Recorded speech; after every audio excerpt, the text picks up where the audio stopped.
Assalamualaikum warahmatullahi wabarakatuh. Sebelumnya saya mengucapkan terima kasih kepada dosen pengampu kami, Ibu Rosi Siregar, yang sudah memberikan kesempatan kelompok 5 untuk bisa mempresentasikan bisnis baru kami.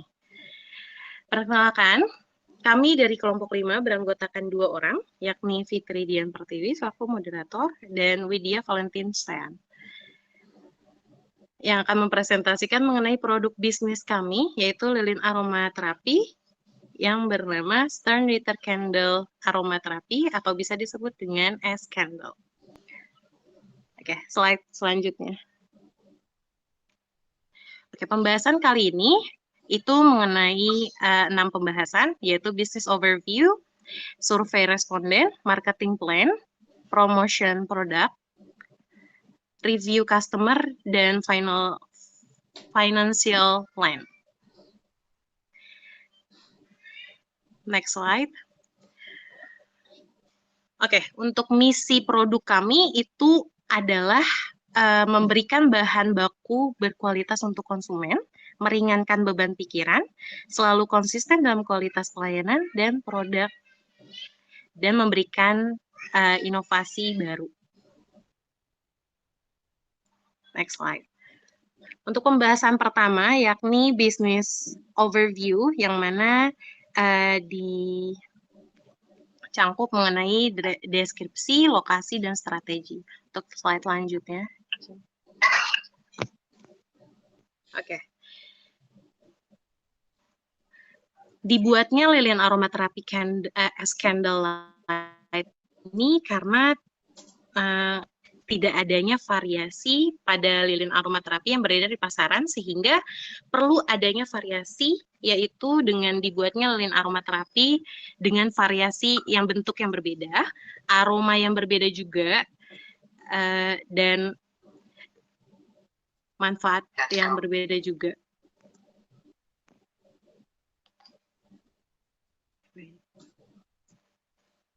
Hal ini juga sekaligus menjadi peluang bisnis juga untuk kami untuk mendapatkan penghasilan sebagai mahasiswa.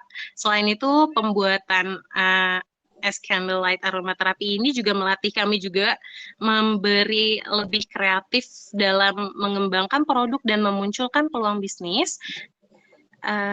Lalu semakin besar dan kencangnya nama brand yang diberikan, maka semakin besar pula potensi suatu bisnis berkembang pesat dan sukses.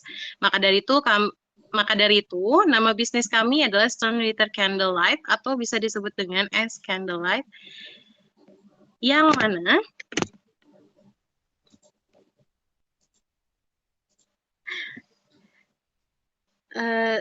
Stern Ritter itu diambil dari bahasa Jerman yang artinya pasukan bintang. Yang mana lilin ini bisa diartikan dengan bintang-bintang yang menemani malam. Oke, slide selanjutnya. Berikut lokasi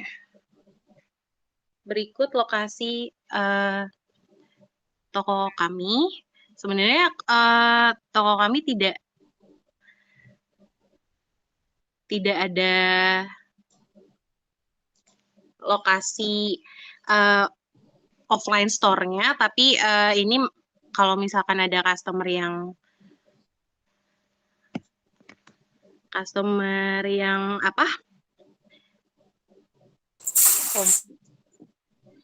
komplain, mungkin bisa melalui lokasi tersebut, yaitu alamat perusahaannya adalah Chandra Baru, Jalan Asoka 3, B30, RT 1, RW 021, Kelurahan Jati Rahayu, Kecamatan Pondok Melati, Kota Bekasi, Jawa Barat, dengan kode pos 17414, dan alamat pemiliknya itu di Jalan Bangkaraya, Gang Nain, RT 11, RW 3, nomor 12, Mampang Perapatan, Jakarta Selatan, dengan kode pos 12720.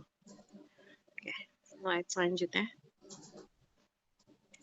Strategi dari produk kami itu mengembangkan jenis produk agar semakin kreatif dan inovatif, agar konsumen semakin tertarik. Ada beberapa strategi yang kami buat, yaitu yang pertama, menjadikan customer sebagai teman untuk tidak adanya kecanggungan antara penjual dan pembeli. Karena seringkali banyak di luar sana yang menganggap bahwa customer adalah raja. Tetapi menurut kami hal itu akan berefek tidak baik ke penjualnya jika customer komplain. Karena biasanya kalau misalkan pembeli komplain itu lebih mengarah merendahkan penjualnya. Maka dari itu harusnya kita sebagai penjual dan pembeli itu harus dijadikan teman, bukan seorang raja. Yang kedua, melayani atau membalas pesan customer dengan fast respon atau respon cepat untuk ketidakadanya rasa bosan terhadap customer.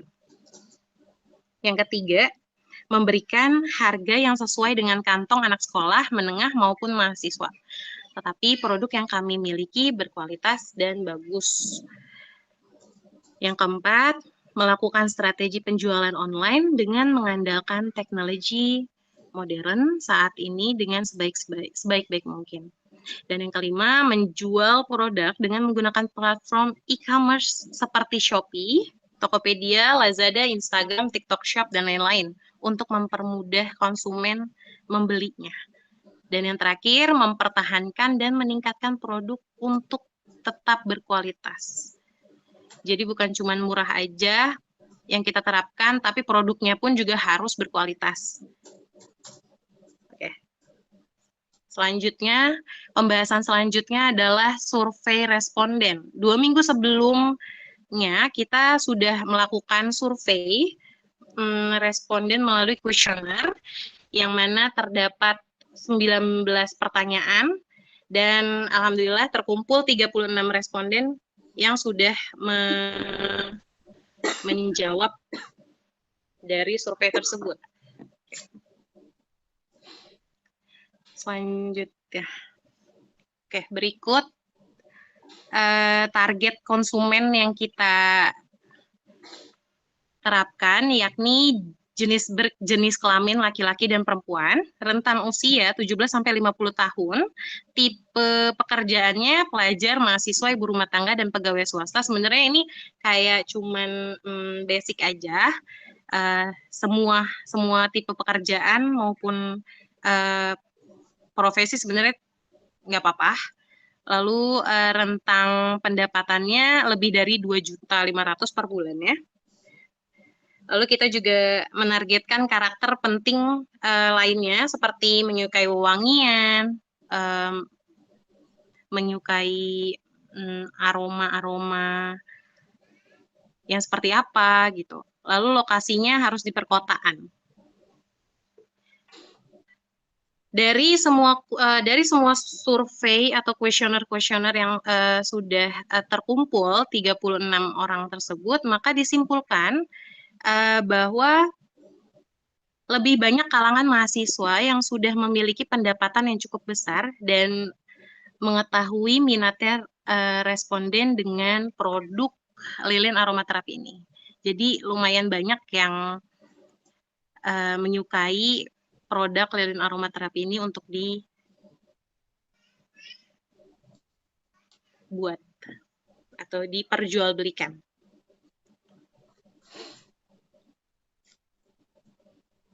Oke, selanjutnya marketing plan atau strategi marketing yang kita buat itu kita bisa tahu bahwa strategi marketing itu dibagi menjadi 8P. Tapi untuk produk kami itu lebih cocok 5P, yaitu produk, harga, promosi, proses, dan produktivitas aja. Kita bakal bahas produknya itu harus merupakan sesuatu yang diinginkan oleh market. Maka dari itu kita buat survei tersebut atau kuesioner kepada responden untuk kita dapat mengetahui orang-orang tuh lebih suka tuh yang seperti apa sih gitu, rasanya yang kayak gimana dan lain-lain gitu. Lalu memahami kebutuhan dan keinginan konsumen. Lalu 2P lainnya itu adalah harga. Penetapan harga tidak boleh serakah dan tamak. Dan penetapan harga juga perlu mempertimbangkan harga kompetitor di pasaran. Sesuai dengan survei kemarin, itu kita bisa menyimpulkan bahwa harga yang kita peroleh untuk produk lilin aromaterapi itu adalah 25.000 per cup. Lalu 3P selanjutnya adalah promosi. Promosi merupakan segala aktivitas perusahaan untuk memberitahu konsumen mengenai produk yang dijual.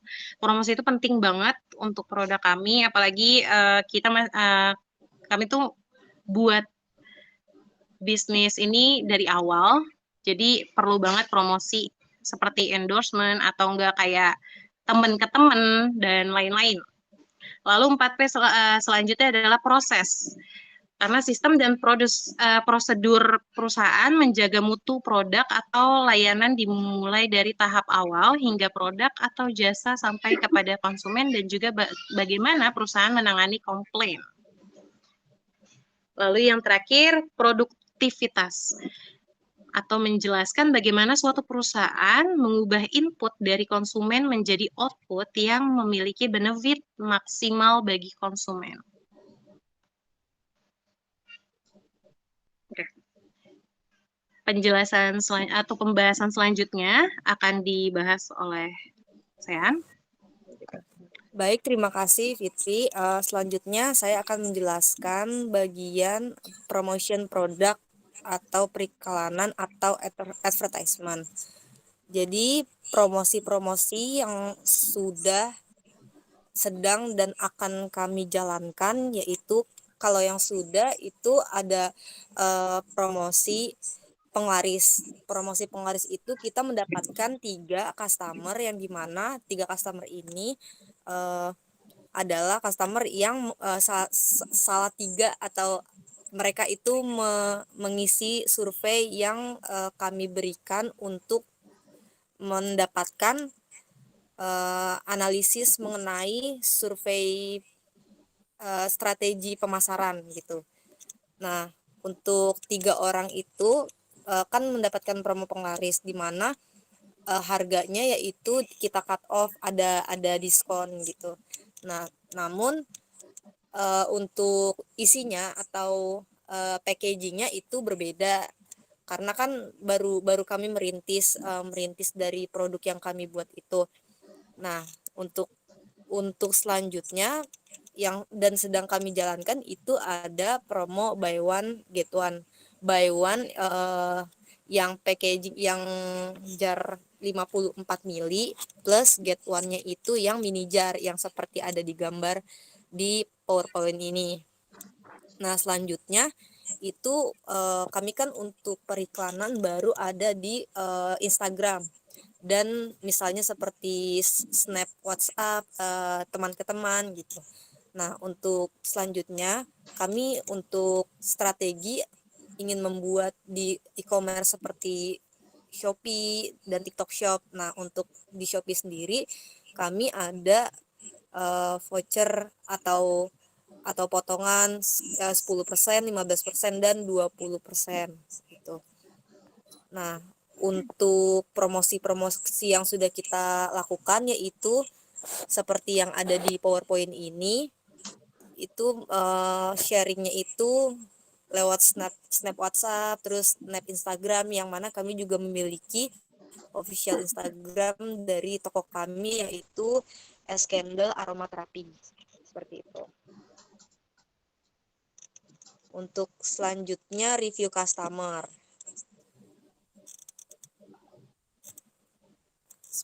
Nah, ini adalah 3 orang dengan review yang mereka beri, yaitu dari promo penglaris.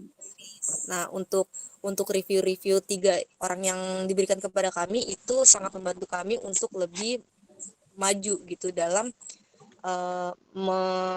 menambahkan atau meningkatkan kualitas produk kami ataupun pelayanan toko kami, seperti itu.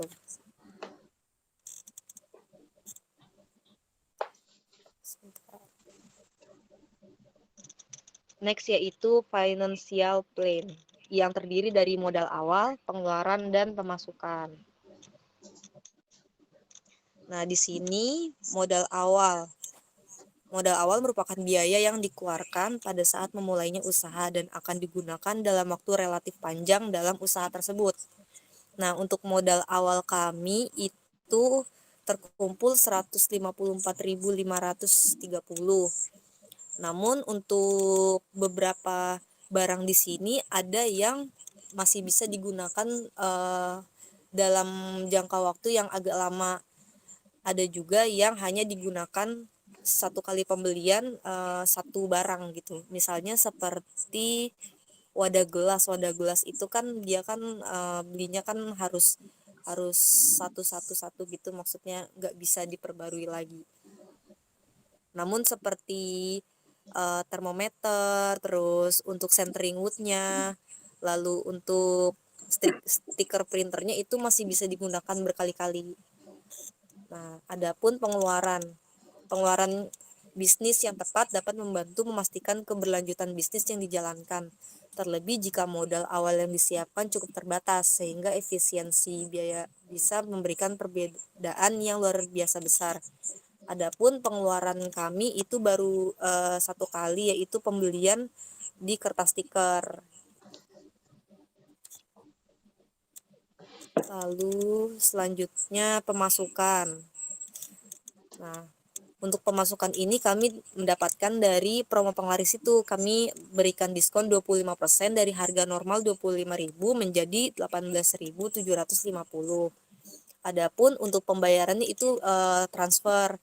Nah, kalau misalnya untuk nanti kami membuka di e-commerce seperti Shopee atau TikTok, itu bisa menggunakan transfer bank, virtual account, atau pembayaran-pembayaran lainnya yang didukung oleh e-commerce tersebut. Adapun pemasukan merupakan arus kas masuk atau kenaikan dalam aset pemilik atau penyudahan beban entitas atau gabungan keduanya dalam masa tertentu yang diperoleh dari produksi barang, menyediakan layanan untuk kegiatan, implementasi lainnya berupa gerakan pokok perusahaan yang sedang berjalan. Adapun ini ada tanggal pembeliannya, lalu nama yang membeli, orderannya itu untuk fragrance-nya atau rasanya atau aromanya itu aroma jasmine, karena kita juga baru coba buat untuk yang aromanya baru yang melati seperti itu. Jadi untuk total pemasukannya baru ada 56.250. Lalu untuk produknya sendiri kami itu buat sendiri, dari produksinya itu kami buat sendiri. Nah, untuk sebagai tambahan yaitu sangat penting juga untuk kami melakukan analisis SWOT atau strength, weakness, opportunity, dan threats. Nah, untuk strength-nya sendiri atau kekuatan yaitu produk dengan bahan baku alami kami yaitu palm wax yang terbuat dari bahan baku utama. Nah, terus yang kedua, proses pemesanan produk yang dipermudah dan praktis, bisa lewat kontak person kami, yaitu melalui DM Instagram di Instagram toko kami atau by PC yang sudah kami taruh di bio Instagram. Lalu untuk weakness-nya atau kegiatan-kegiatan perusahaan yang tidak berjalan dengan baik dan menjadi kekurangan suatu bisnis, yaitu modal perusahaan yang masih kurang. Lalu yang kedua, tidak semua orang tahu lilin aromaterapi.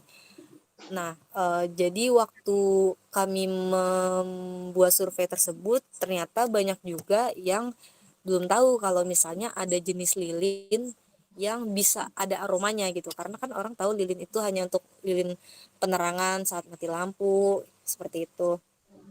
Nah, adapun lilin aromaterapi ini selain bisa untuk wangian, dia juga bisa merilekskan dan juga bisa sekaligus kalau mati lampu ada cahayanya gitu. Lalu untuk weakness yang ketiga, merek yang belum dikenal masyarakat. Adapun kami kan perintis usaha kecil, jadi belum terlalu tahu masyarakat terhadap produk kami. Lalu opportunities atau peluangnya dari usaha kami yaitu berkembangnya teknologi informasi diikuti dengan banyaknya jenis sosial media dan e-commerce. Lalu opportunities selanjutnya, lilin aromaterapi yang sedang menjadi tren di kalangan kaum muda, terutama pada wanita. Nah, untuk lilin aromaterapi kami juga opportunitiesnya itu bukan hanya untuk pribadi gitu, bisa juga sebagai gift ulang tahun atau gift pernikahan gitu. Karena pas banget nih kalau misalnya produk kami ini diberikan kepada orang yang sedang merayakan sesuatu gitu. Lalu opportunity selanjutnya tersedianya berbagai jasa ekspedisi dan pengiriman memudahkan konsumen dalam memperoleh produk yang diinginkan, karena kita tidak bisa pungkiri ya yang namanya media sosial itu kan banyak banget ya. Nah, jujur saya juga tahu lilin aromaterapi itu dari Instagram, apa ada misalnya kayak post-posan gitu, lilin aromaterapi kok bagus-bagus ya. Terus mulai penasaran cara buatnya gimana, lalu bentuk-bentuknya tuh ada apa aja gitu. Nah, untuk selanjutnya threats atau ancaman. Ancaman di bisnis kami yaitu selera masyarakat dan tren yang berubah terus. Lalu yang kedua adanya pesaing yang lebih berpengalaman. Nah, untuk tambahannya threats atau ancaman itu menurut saya itu ada di ini. Misalnya kita apa ya, kan kalau lilin itu kan nggak selamanya dipakai gitu kan. Nah, pasti ada masa yang sepertinya tidak perlu gitu. Nah, pemikiran masyarakat yang seperti itu yang bisa menjadi threats atau ancaman dari produk kami atau usaha kami gitu. Nah, untuk barangnya sendiri ada contohnya saya bawa di sini beserta dengan packagingnya. Nah, untuk di depan paling depan kardusnya itu ada nama usaha kami, Es Candle Lilin Aromaterapi. Nah, di belakangnya sini ada kami tambahkan manfaat lilin aromaterapi. Ada manfaatnya di sini tertera membantu metabolisme tubuh, memberikan ketenangan dalam diri, dan dapat memberikan pemikiran yang positif. Nah, kalau kita buka, ini sudah ada bubble wrap-nya. Jadi ini dimasukkan ke bubble wrap sini kecil agar aman ya, maksudnya kan takutnya kan pecah apa gimana. Nah, ini lilin aromaterapi yang pada umumnya gitu. Jadi warnanya dia seperti ini. Untuk pewarna sebenarnya bisa ditambah lagi sih, cuma kan karena kami menyesuaikan dengan wanginya yaitu jasmine gitu, melati. Jadi saya kasih pewarnanya itu warna putih. Nah, di sini juga sudah ada produk kami, Es Candle. Nah, ini ada sumbunya, lalu ini untuk pewangiannya di sini. Untuk wangiannya sebetulnya dari lilinnya sendiri. Nah, ini hanya untuk tambahan mempercantik gitu. Lalu untuk sharing sedikit untuk riset riset bahan baku dari lilin aromaterapi ini sendiri sebetulnya agak susah ya kalau misalnya masih dicari di pasar tradisional gitu. Nah, akhirnya waktu itu juga sempat riset ke beberapa pasar, agak susah untuk bahan bakunya gitu. Jadi kami putuskan untuk membeli bahan-bahan tersebut itu dari e-commerce juga gitu. Nah, untuk kendalanya yaitu pengirimannya agak lama ya, karena kan pesanan sendiri kalau nggak saya itu dari Jawa Tengah. Saya waktu itu cari dan order di tempat yang termurah tapi bagus lah gitu reviewnya. Lalu untuk produksinya itu agak susah karena beberapa kali gagal, 2 kali apa waktu itu gagal, karena dari agar dapat memberikan hasil yang bagus itu juga butuh perhitungan seperti misalnya derajat yang digunakan saat di uap bawah panas yang hanya sampai 110 derajat Fahrenheit gitu, karena kalau kelebihan bisa gosong dari lilinnya gitu. Nah, jadi sudah seperti itu saja penjelasan dari saya. Saya kembalikan ke Fitri. Terima kasih. Oke, jadi kesimpulannya dari semuanya adalah dengan melihat pasar baru dari produk aromaterapi ini, peluang untuk menciptakan bisnis lilin aromaterapi terbilang cukup menjanjikan ya. Selain dapat digunakan secara pribadi oleh para konsumen, produk ini juga dapat dijadikan produk kado atau souvenir untuk berbagai acara. Baik, demikian presentasi dari kelompok 5. Kurang lebihnya mohon maaf. Assalamualaikum warahmatullahi wabarakatuh. Waalaikumsalam.